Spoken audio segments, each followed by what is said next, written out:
Hello students, my name is Ekta and I am your accountancy teacher. You have chose the subject accountancy and the major question that arises is why we study this subject and how we will study this subject. तो the major question is why we study this subject. हम ये subject पढ़ क्यों रहे हैं, ये major question है. तो इसका आंसर आपके पास ज़रूर होना चाहिए कि कोई भी आपसे पूछ ले कि आप ये सब्जेक्ट क्यों पढ़ रहे हैं, क्या है इसकी इम्पोर्टेंस, क्या है इसकी नीड, तो इसका आंसर आप कैसे देंगे. तो यहाँ पे देखिए, जैसे कि अभी हम अपने घर के एग्जाम्पल लेकर चलते हैं. घर में एग्जाम्पल देखिए, आपकी जो मदर हैं वो मदर क्या करती हैं, घर को चलाती हैं, डे टू डे के एक्सपेंसेस करती हैं. ठीक है, बहुत सारे एक्सपेंसेस होते हैं जो वो करती हैं. जैसे कि पहला एक्सपेंस हम ले सकते हैं कि वो वेजिटेबल्स खरीदती हैं. ठीक है, वेजिटेबल्स के साथ हम ले सकते हैं कि घर में दूध आता है, वो दूध खरीदती हैं, उसका पेमेंट करती हैं. तो यहाँ से एक मेजर हम जो एग्जांपल है मिल्क का, ये ले लेते हैं. ये मिल्क खरीदती है मम्मा, घर पे आपका जो मिल्क मैन आता है उनसे दूध लेती हैं. अब क्या होता है, उसके बदले में उन्हें पैसे देने होते हैं. यानी ये जो आपका मिल्क मैन है, इसे मम्मा जो है वो पेमेंट करती हैं. ठीक है, अब पेमेंट कैसे करती है, कई बार जो दूध वाले होते हैं ना, ये बड़े ही मतलब हम कह सकते हैं कि लूट मचाते हैं. क्या करते हैं, ये झूठ बोल देते हैं कि मैडम आपके जो है ना 10,000 आपका बिल है, या जो भी है 5,000 आपका बिल है. जबकि क्या होता है कि इसने झूठ बोला होता है, इसने गलत बिल दिया होता है. क्योंकि कई बार क्या होता है, हम कभी दूध ज़्यादा ले लेते हैं, कभी कम ले लेते हैं. तो इसने तो बिल बना दिया 5,000 का, और आपकी मदर के पास प्रॉपर रिकॉर्ड था नहीं. उन्होंने भी, उनको गड़बड़ तो लगी, लेकिन उन्होंने फिर भी उसको 5,000 दे दिए. तो ऐसे ये तो मदर थी जो बिल्कुल कोई, इनको ये नहीं था कि अकाउंट्स हम बना ले या चेक कर ले. अब कईयों की मदर जो होती हैं एक सिस्टमेटिक तरीके से काम करती हैं. सिस्टम से कैसे, वो एक कैलेंडर ले लेती हैं. उस कैलेंडर पे जो भी डेट होती है 1 2 3 4 5 6 30 31, तो उस डेट पे मेंशन कर देती हैं. जैसे मान लो 1 को उन्होंने दूध नहीं लिया तो इसको सर्कल करके कट लगा देंगी. 4 को उन्होंने दूध नहीं लिया, सर्कल लेके कट लगा देंगी. 3 को उन्होंने मान लो हाफ ही लिया, तो उसने हाफ यहाँ पे लगा दिया कि आधा लीटर दूध लिया. अब जितना भी उन्होंने लिया उनको वहाँ पे वो मेंशन कर देंगी. और जब उनका मंथ ख़त्म होगा, मंथ एंड होगा, तो वो उनका कैलकुलेशन कर लेती है कि भाई मेरा कितना दूध बनता है. फिर उसके बाद उसके अकॉर्डिंग वो उसको पेमेंट कर देती है. अब जब मिल्क मैन आता है और कोई किसी तरीके का फ्रॉड करता है, तो मदर आपकी वहीं पर कैलेंडर उठाकर उन्हें दिखा देती है. तो इस तरीके से ये जो एग्जाम्पल हमने लिया, इसे हम अपने सब्जेक्ट से कनेक्ट करके देखते हैं. अब देखिए, जैसे कि एक टाटा है, आपको पता है एक टाटा एक फेमस फर्म है. तो ये टाटा लगा लो, टाटा का ओनर है ये. इस टाटा के ओनर ने क्या करा, एक बिजनेस स्टार्ट किया. ठीक है, ये इसका हो गया आपका बिजनेस. इसने बिजनेस स्टार्ट किया. अब बिजनेस स्टार्ट करने के बाद, अब बिजनेस ऐसे तो स्टार्ट होता नहीं है कि चलो इसने सोचा और बिजनेस स्टार्ट हो गया. इसको क्या करना पड़ता है, इस बिज़नेस को स्टार्ट करने के लिए ज़मीन खरीदनी पड़ती है, जिस ज़मीन पर वो बिज़नेस स्टार्ट होगा. साथ ही साथ ज़मीन से ही बात नहीं बनती, इसे इसके अंदर पैसा लगाना पड़ता है, पैसा देना पड़ता है. तो उस पैसे का नाम होता है कैपिटल. कैपिटल इन्वेस्ट करता है. Tata invested capital in his business, अपने बिजनेस में उसने कैपिटल लगाई. और इसे क्या चाहिए होता है, इसे चाहिए होती लेबर, काम करने के लिए लोग चाहिए होते हैं. ठीक है, एम्प्लॉयज़ चाहिए होते हैं. तो इसको और भी चीज़ें हैं जो चाहिए होती हैं. अब ये इसके अंदर क्या करता है, किसका काम करता है, यहाँ पे कभी तो वो टाटा वाला जो है उसके एम्प्लॉयज़ उसने लगा रखे हैं, वो कभी तो परचेज़ करते होंगे, कभी सेल्स का काम करते होंगे. तो इस तरीके से वो बिज़नेस को चलाते होंगे परचेज सेल करके.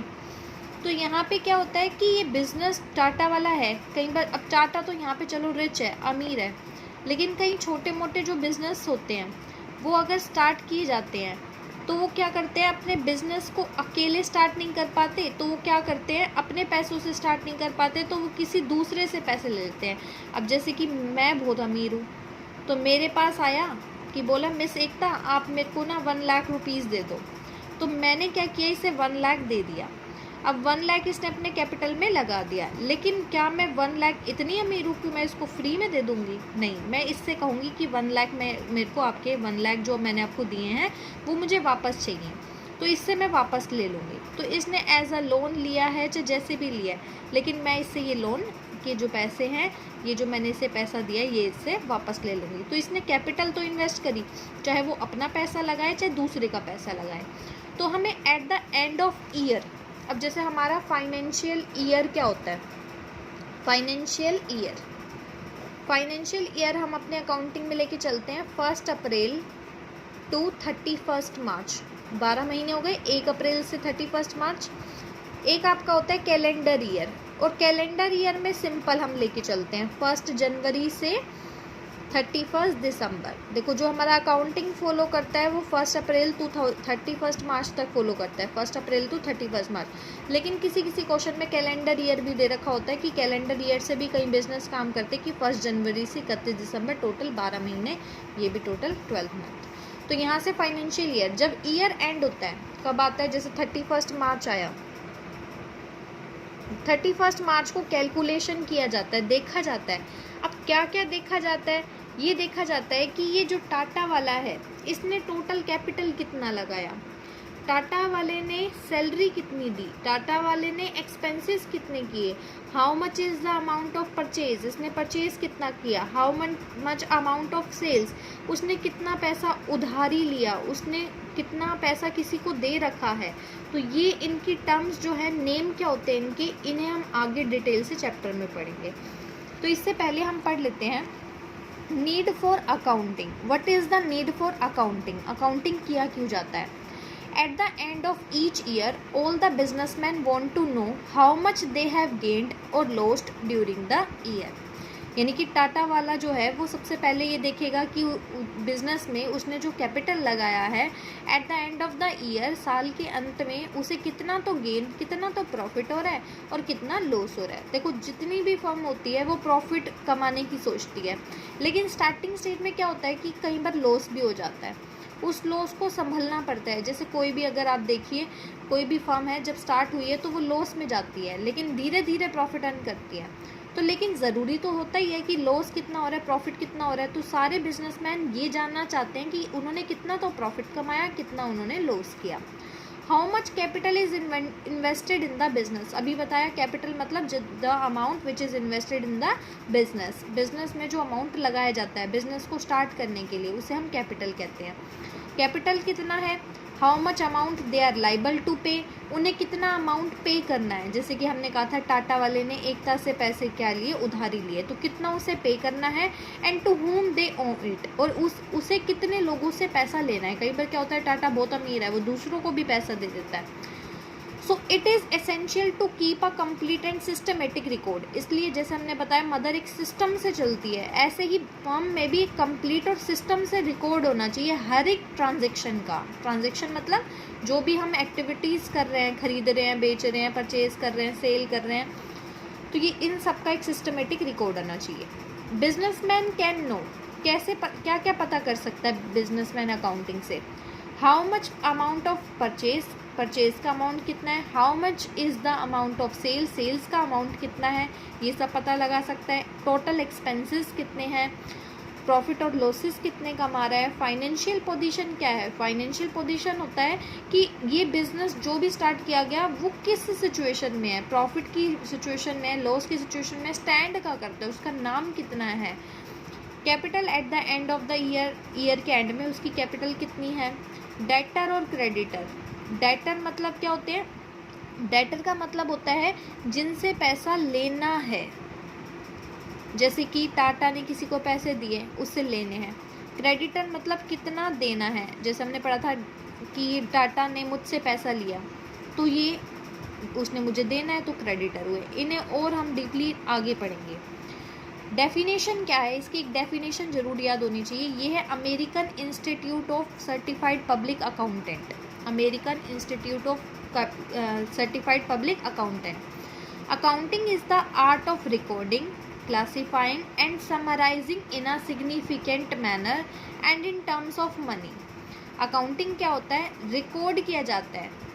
रिकॉर्ड का मतलब है जो भी आपकी ट्रांजैक्शन हुई उन्हें हम रिकॉर्ड करेंगे, उसे हम क्लासीफाई करते हैं, बांट देते हैं। जैसे कि बांटने का मतलब है कि जैसे आपने कुछ भी हुआ आपके बिजनेस में, कोई भी ट्रांजैक्शन हुई तो उसको हम क्या करेंगे, सबसे पहले तो रिकॉर्ड कर लेंगे, लिख लेंगे अपने अकाउंट में, अपनी एक बुक बना लेंगे, उस बुक में लिख देंगे ये हुआ।